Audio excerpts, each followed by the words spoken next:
Ce mercredi 14 septembre, retour au tribunal pour R. Kelly. Déjà en prison pour des faits d'agression sexuelle sur mineurs, qui lui ont valu d'être condamné à 30 ans de réclusion, celui-ci était jugé par le tribunal de Chicago pour pédopornographie.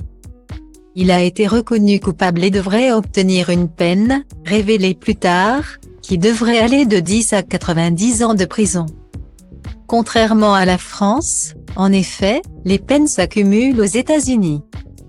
Ce qui signifie que le chanteur, âgé de 54 ans, ne devrait vraisemblablement jamais sortir de derrière les barreaux.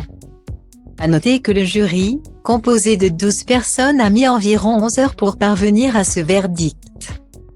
Pendant le procès, des extraits de vidéos montrant des violences sexuelles commises par R.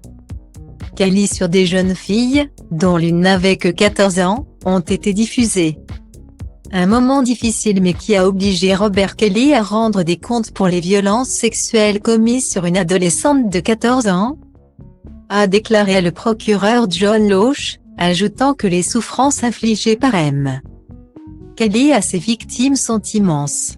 Il a ensuite salué la force, la détermination et le courage de celles qui ont témoigné lors du procès.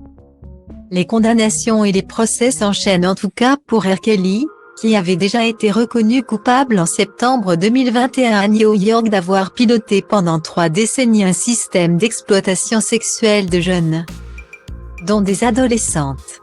Un système bien connu des gens du milieu, depuis des décennies. Des soupçons de violence sexuelle avaient fait l'objet de rumeurs persistantes. Cependant, l'artiste était longtemps parvenu à les faire taire avec des accords financiers prévoyant des clauses de confidentialité. À noter que le procès a depuis été considéré comme une étape majeure du mouvement MeToo, pour la première fois. La majorité des plaignantes étaient des femmes noires qui accusaient un artiste noir. Les victimes avaient notamment pu expliquer par quel stratagème elles avaient été séduites, beaucoup d'entre elles avaient rencontré la star à des concerts, après lesquels on leur glissait un petit papier indiquant les coordonnées de R. Kelly, leur promettant que celui-ci les aiderait pour leur carrière musicale. Au lieu de cela, elles se faisaient endoctriner dans le milieu sordide de R. Kelly était forcé à des rapports sexuels et maintenu dans ce système par des mesures coercitives. Selon l'accusation, en 1994, R. Kelly avait notamment épousé sa protégée, la chanteuse Aaliyah, alors que la jeune fille n'avait que 15 ans et lui 27. Remarié et ensuite et père de 3 enfants. Il avait été qualifié de monstre manipulateur et toxique par sa fille aînée.